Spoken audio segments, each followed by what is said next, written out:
سلام وخت مو په خیر ګرانو زده کوونکو، هیله ده چې روغ او جوړ اوسئ. ګرانو زده کوونکو، زموږ تیر درس خیالي رسمونه و چې موږ په تیر درس کې وکارول. نو راځو خپل نننی درس ته چې نننی درس مو 10م لوست او 19مه پاڼه ده.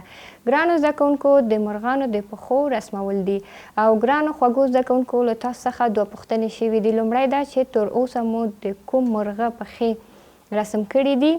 نو ګرانو زده کوونکو، تاسو تر اوسه پورې رسم کړي دي او که نه. راځو دویمه پوښتنې ته. په لاندې انځور کې څه وینئ؟ نو ګرانو زده کوونکو، موږ په لاندې انځور کې څه شی وینو؟ آفرین، موږ په لاندې انځور کې د مرغانو پښې وینو. نو ګرانو زده کوونکو، نن به زه تاسو ته د مرغانو پښې رسم کوم او تاسو یې هم وګورئ او زده یې کړئ. نو راځئ چې رسم یې کړو. ښه ګرانو زده کوونکو، لومړی به یو افقي خط وباسم، بیا هم په دې شکل.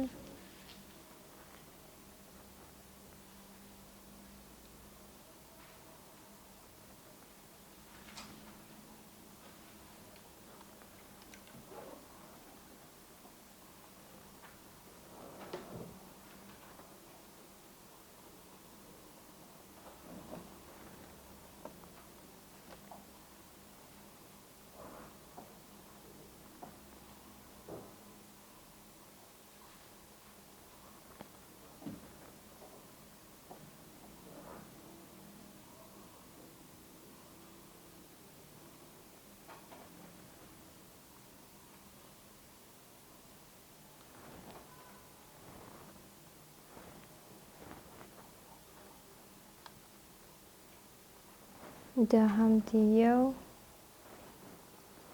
مرغه پښه.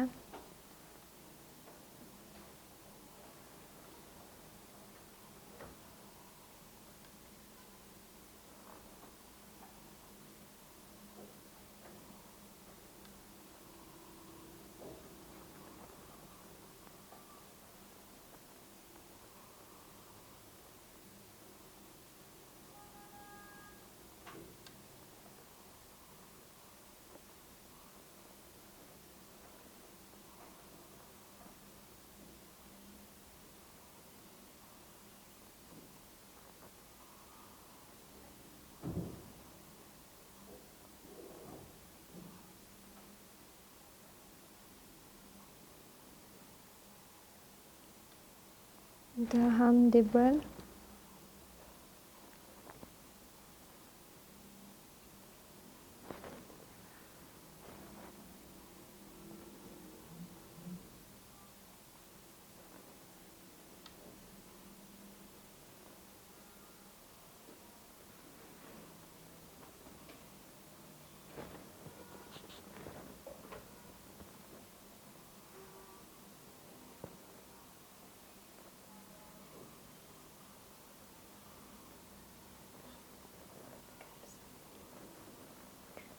ګرانو زده کوونکو، په کتاب کې څو ډوله د مرغه پښې کار شوي ما هم تاسو ته وکارول یا مې هم رسم کړ.